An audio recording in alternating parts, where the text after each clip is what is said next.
Hello students, greetings from Dr. S.R. Dandavte.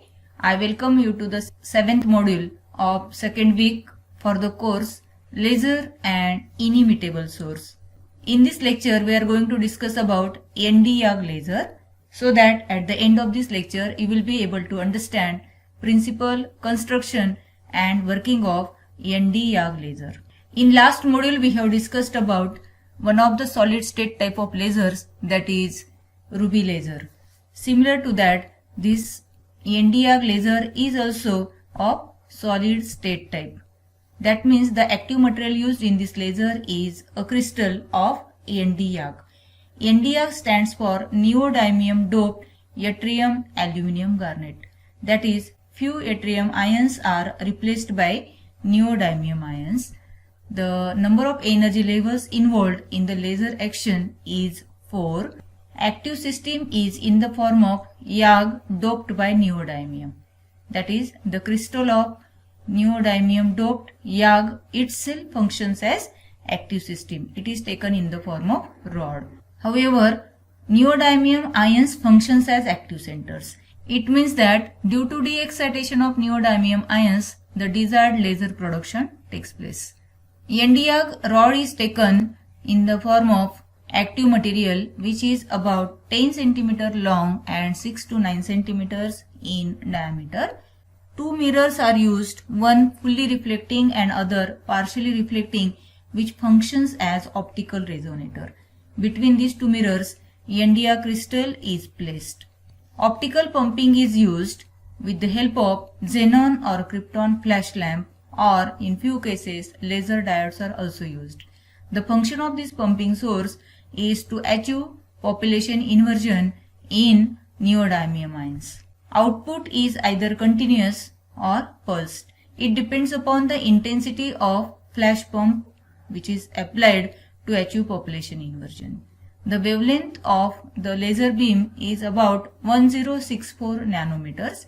Under working principle, we can state that when optical pumping is provided to the device, neodymium ions get raised from ground state to higher energy level, that is metastable state, and from metastable state to lower energy level when transition takes place. During that transition, desired laser beam is generated. So under construction, here we have active material in the form of ND-YAG rod, and flash tube is taken to excite the active centers. Flash tube is either xenon or krypton. At the ends of the active material, we have these two mirrors. One is fully reflecting and other is partially reflecting. So this pair of reflecting mirrors fulfills the condition of optical resonator. So this is the construction of this laser. So once the flash is applied, due to absorption of that intense light, the neodymium ions will be excited and population inversion will be fulfilled, and through its de-excitation, desired laser beam will be generated. Means the number of photons will be reflected by means of this pair, and the intensity will be rapidly increased, and that intense laser beam will be generated out of the mirror which is partially reflecting. So this way we get the desired laser beam across partially reflecting mirror. Now let us see the working with the help of energy level diagram. We have 4 energy levels. E1 is ground state, E2 is excited state, E3 is called as metastable state.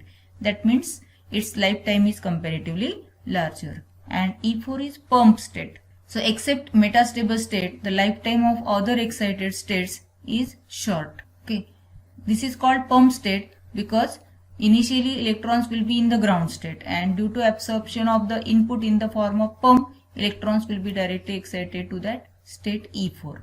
Now let us see how it functions.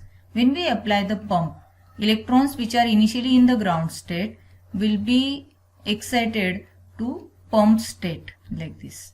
But pump state has short lifetime. It is about 230 microseconds, and therefore there will be transition from E4 to E3 as a non-radiative decay, non-radiative transition. That means there is no laser production through this transition. But when electron comes to the state E3, It is metastable state, means electrons will stay in this state for a comparatively larger period, and meanwhile the number of flashes will be applied as input, and that transfers electrons from ground state to E4 state, and that establishes the condition of population inversion between E3 and E2. These two are lasing levels, important lasing levels. So when the transition of electron takes place from E3 to E2 naturally, that is called as spontaneous emission.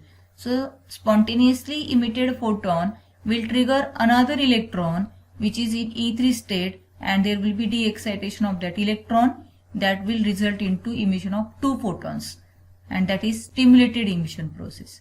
And these two photons will trigger two more electrons to undergo de-excitation, and that will cause emission of four photons, and the process is continued. So this way this transition is important, and once these number of photons are emitted, these will be reflected back and forth between the pair of reflecting surfaces, and once the sufficient intensity is reached, the desired laser beam is generated out. From E2 to E1, the transition takes place in the form of non-radiative decay. So this way electron returns back to the ground state and get ready to gain energy from next flash, and will be excited to E4 and then to E3, and this way the process is continued. So this is about the working of this ND-YAG laser. In the next module we will discuss about next type of laser, which is helium neon laser, which is of gas type. So wish you happy learning. Thank you.